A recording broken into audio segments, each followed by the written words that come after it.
Hello guys, and today we are going to be going over Black Killer Artemis, or I guess it's Dark Artemis in Global. So, a quick disclaimer here. Um, I do not own Dark Artemis, and such I am not super familiar with her kit. However, I am mostly aware of how she is supposed to play. I also can't show you like the Kaigan screen or anything today, and I'm stuck with whatever equips I have. So a quick thank you to Salt today for providing the Dark Artemis I need to show off her before you guys get her.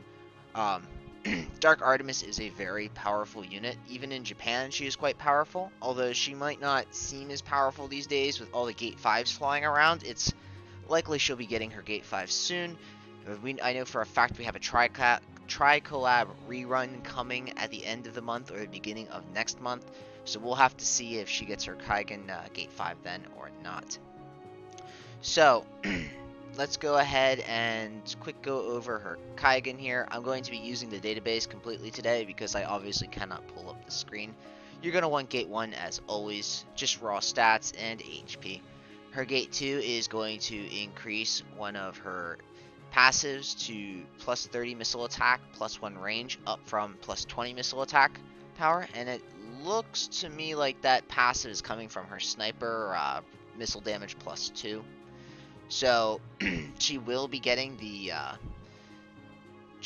charge up sniper JE, which you are going to want to run as her sub most of the time. I'll get into that in just a minute. Now for the really big thing, her leader skill. Her leader skill is pretty nutty. So her Kaigan leader skill is HP plus 50%, missile attack power plus 20, joules obtained plus 5, and wind plus 20. Now, without the Kaigan, her leader skill is just HP plus 50% and missile attack power plus 40. But you can already see just why this is such a powerful leader skill. Wind is known for having several good missile units, and Black Killer Artemis is probably going to have one of the best leader skills for them outside of Leafa. And you guys obviously do not have Leafa yet. You will be getting her in Wada Babel 2, I think.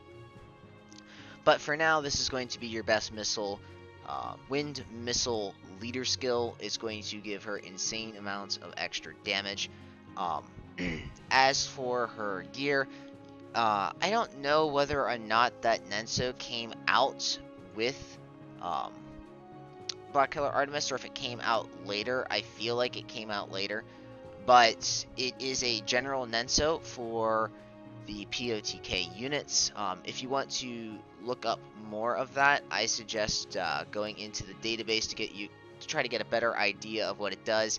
It's just in general, like it's got like general stats, like has 30 or some 20 or 30 to each of the stats for all of the units that are POTK units. Although the Nenso itself is actually designed more towards non-Black Killer units, as it will give them a large HP buff. As for the VCR on it, you can see it here. It's this rainbow egg looking thing here, and once again, since it's not mine, I can't pull it up, but it's going to give you plus 8 to each elemental damage type, 10 agility, and 50 stop resistance, as well as having a self 50% rate heal with 1 charge, which is nice in a pinch. Now, I'm sure you noticed this gold shield looking thing. That is a piece of raid gear, and it gives 100 physical defense, 100 magic defense, and minus 30 evade, plus 300 HP. I'm doing this completely from memory, so I might have messed up. But in general, it's not a great piece of gear, but it does have a self-cast shield on it. It's okay. It's a good general piece of gear if you don't have any, if you don't want to run like your standard like regen armor or Tamamo VCR on her. You can always run like regen armor or Tamamo VCR, any other HP gear to get more HP, and it's probably suggested, but if she's not running in your main team, slapping that on her is no harm, no foul. Once again, I'm just borrowing this Artemis. Now, I'm sure you noticed there is a Lyle's bow on this Black Killer Artemis and not her own unique Black Killer gear, and that is because Lyle's bow is that freaking good. Like, just no joke, Lyle's bow is that good. 50 attack, 50 dex, 15 jewel gain, and 10 missile mod. Best bow in the game. Her own bow only has 35 dex, 20 physical attack, and plus 5 hit rate. although it does have a 20% chance to gain missile attack power plus 20, and you attack until the start of your second turn. That's just not a lot of time to have an attack damage up, so it's just overall not very good. Her ability on that is a line AoE in front of her, spanning what appears to be 4 spaces. It has a skill effect of 160%, which is actually a pretty high multiplier if you think about it, and it has Strong versus Thunder attached on it too, but it is a single time cast for 70 joules. It's quite expensive, and the fact that it only casts a single time, in general, you are going to output more damage over a map using the Lyle Bow than you would ever hope to do with her Black Killer unique weapon. So keep that in mind. Lyle Bow, OP, OP. Anyone who managed to pull Lyle Bow and farm it up, actually, was Lyle Bow even released in Global? I can't remember. But definitely you're going to want to get your hands on that if you want to use your Black Killer Artemis to her full potential.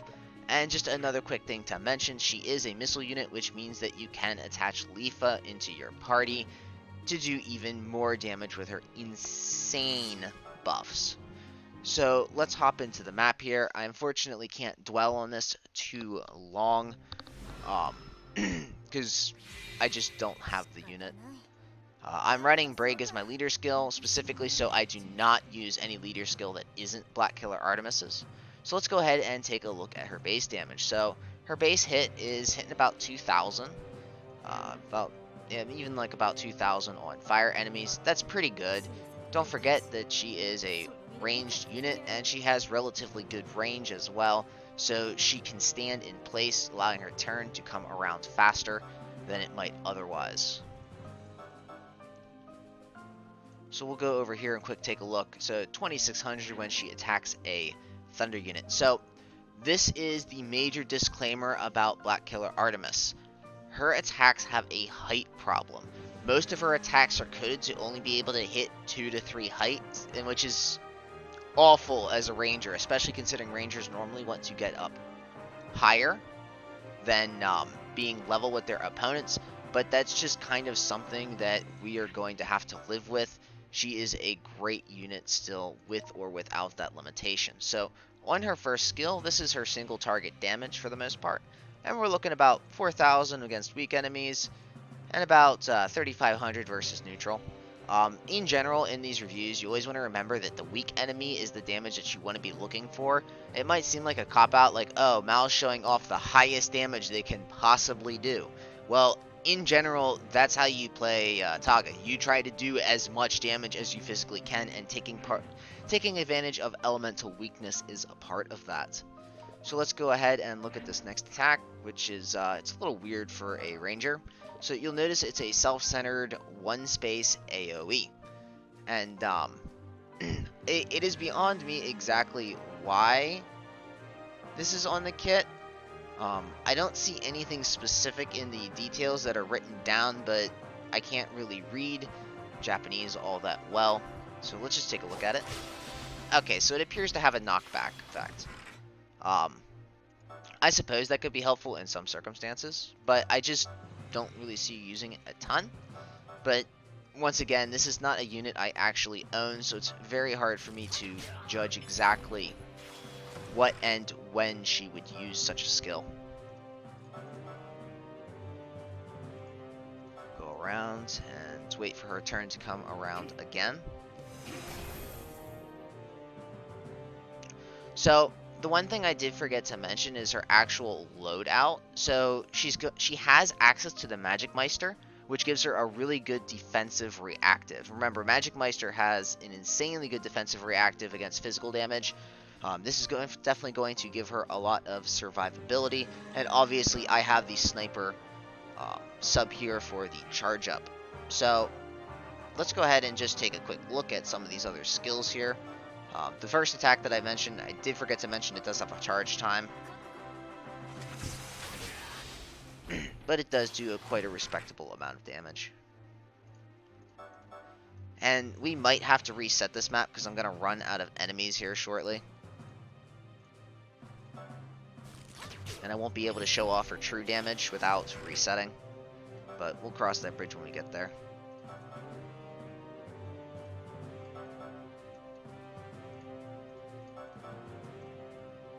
Alright, so you'll notice there's this 60 jewel skill in her kit, and it is a map wide. And what this does is it's going to increase all of your units' hit rate by 50 and magic defense plus 30%. How useful this is, well, that depends. I suppose there might be some maps where you just cannot hit things, like you just can't hit the broadside of the barn because like they quite literally have just an insane amount of evade. I suppose it could be helpful for that, but 60 joules for a map wide, one charge, it's going to see very niche usage at best. And now for her final attack is this AoE. So as you can see, the AoE actually does quite a bit of damage, and it is probably going to be the best attack you have in her kit. So I'm going to quick show that off, and then we are going to reset and show off how much damage she can actually do. And it looks like that AoE does a drain heal too, so damage and sustain. Sign me up, please. There's a reason why she was such a powerful unit for so long in the Japanese meta. So let's see if I can get a hold of Salt's Black Killer Artemis again. It was just about to get kicked out of my Merc tab too. I found that the way that the Merc tab works is it's based on the last time your friend ran a map, and the reason I'm saying that is when I was doing resets for my Rakina EX 5-turn, I noticed because I needed a Merc, I was using an ult with a Hozuki Merc, and every time I completed a map, the Merc reset and went to the top of my list, which is how I came to that conclusion. And earlier, I needed Salt to reset this Merc so I could make this video. And after he went and reset it, he said that he had not completed the map yet, and he left it to save AP. So that tells me that it's most likely whenever you start a map, your Merc's reset. So if you ever wondered why you don't get too many Merc funds, it means it's probably because you're not running enough maps and you're getting kicked out of their Merc tab. That or you have really bad useless Mercs. Hopefully that's not the case. So let's go ahead and actually first let's get some jewels here so I don't run out.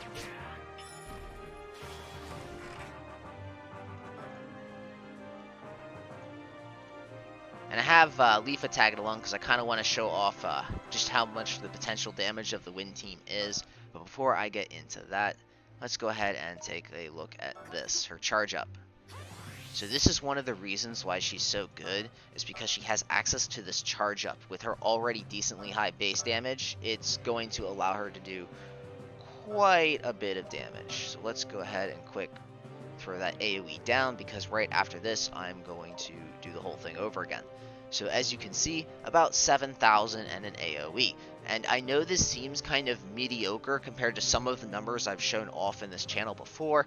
I mean, it's not like you guys haven't seen me hitting around 30,000 damage before. You do have to remember that this is a ranged unit, and her job isn't necessarily to single target nuke down a boss. Her main job is to just weed out everything. While her single target might not be great, her AoE is phenomenal, and she is quite capable of hitting things from far away. Obviously, it would be broken if these units could just murder everything like Meliadus could, and have absolutely no penalty for having to be in melee range and taking damage.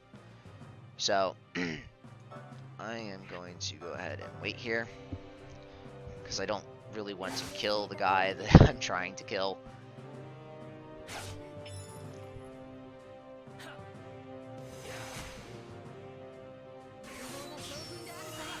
And here is Leafa's famous buff. She's basically Wind Letitia, just based around ranged wind units. So 4,290 for her base. You know, it's a lot of damage, and the reason it's so much damage is because Leafa just buffed up all her stats to pretty nutty levels. We'll go ahead and charge up here.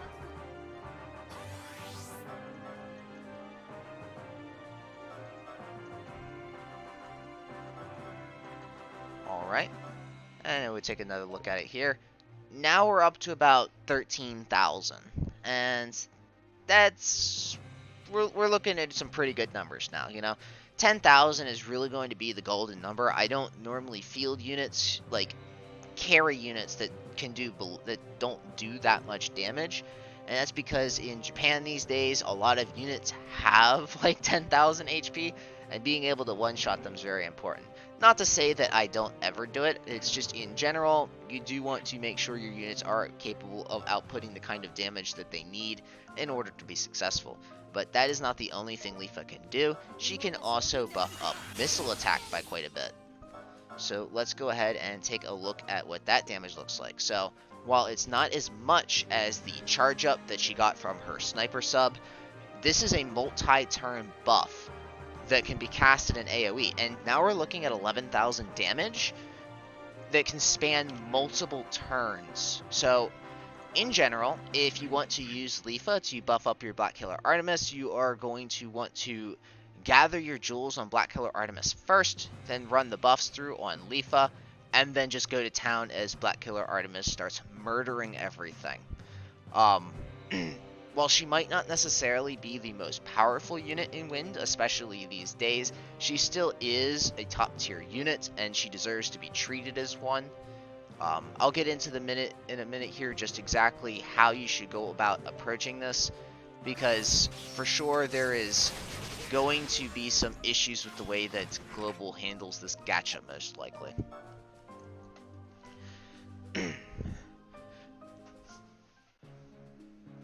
So, how much should you raise your Black Killer Artemis? Well, that is going to depend a lot on your resources. That's not salts.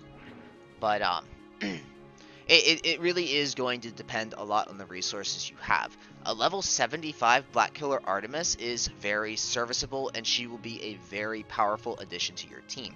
Do not forget that Wind has recently received some huge buffs with the Desert Wind group, and she can fit into that group quite well. Don't forget that all she needs is a decent leader skill and some HP to function.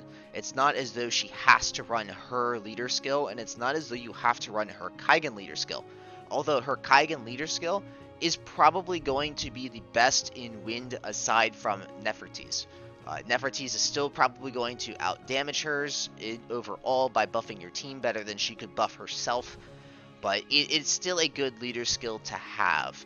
Leafa does have a better leader skill in my opinion. However, the one thing you do have to remember about Leafa is that if you use Leafa, you are basically committing to running a support. And supports are not necessarily useful in every map. And since Leafa is, to my knowledge, lacks a veil, what is her kit anyways? Because I don't run Leafa incredibly often because I never finished raising her. Let's pull her up right now.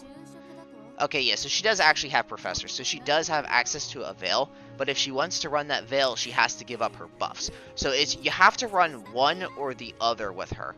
So that's something to keep in mind when you are deciding that you want to use Leafa.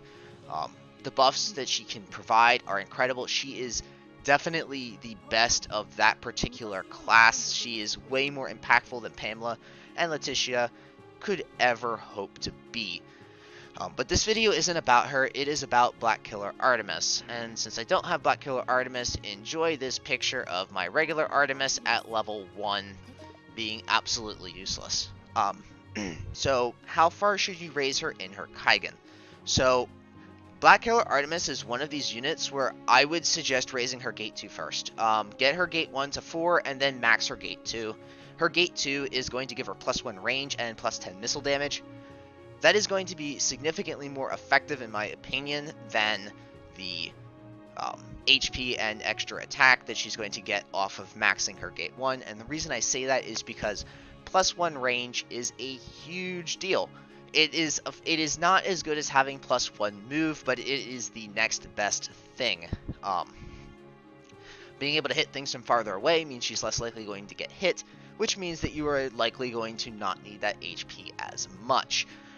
Something else that I want to note is that Black Killer Artemis, with the introduction of her Kaigan, became incredibly tanky because of that Magic Meister reactive, and I believe she can be set up to be a bit tankier than the setup I just showed you. The setup I showed you is an offensive one. It is not really designed around defense, but since she has an AoE drain heal, she can be... She's not a tank per se, but she can't be punished as heavily as, say, Tamamo might be able to be. So that's really all I have to say on Black Killer Artemis. I'm sorry, guys, I do not know as much about her as I would like to know, and it's mostly just because I never pulled her.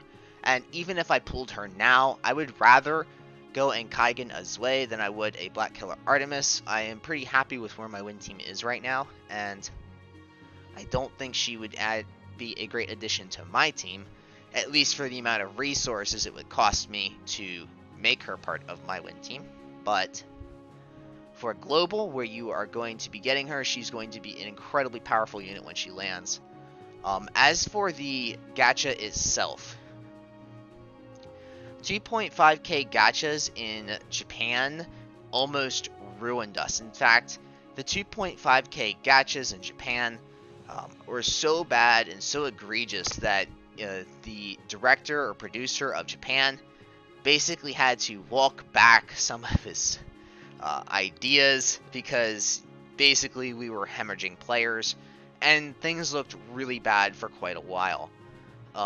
Just a warning to Global with their 2.5k banners. They are releasing units with these 2.5k banners and are basically pitting the whales against each other, because if you want to be able to compete in, say, Arena, you're probably going to need some of these units to be Kaiganed. But the only way to effectively Kaigan these units is with these banners. However, Black Killer Artemis is also a collab unit, which means that she does have access to the Rainbow Collab Kaigan Frags. So it's not as important to have her to pull her own shards, because there are other ways to max her out. In Japan, we often have like 5 or 7 step banners that have like 270 collab Kaigan frags attached to them when you finish them. And that's how I have maxed so many collab units, is by pulling on those specific banners. So keep your eyes out for those, and hopefully Global will provide you with such banners. If they don't, then who knows where it goes from there. Anyways, guys, that's all I really have to say today. Sorry this one is kind of choppy, disjointed, and really just not that great, but I really have no other good way to explain this, because A, I don't have her, B, I haven't used her because I don't have her, and it's just kind of how it all worked out this time. Thanks for watching as always, guys, and I'll see you next time.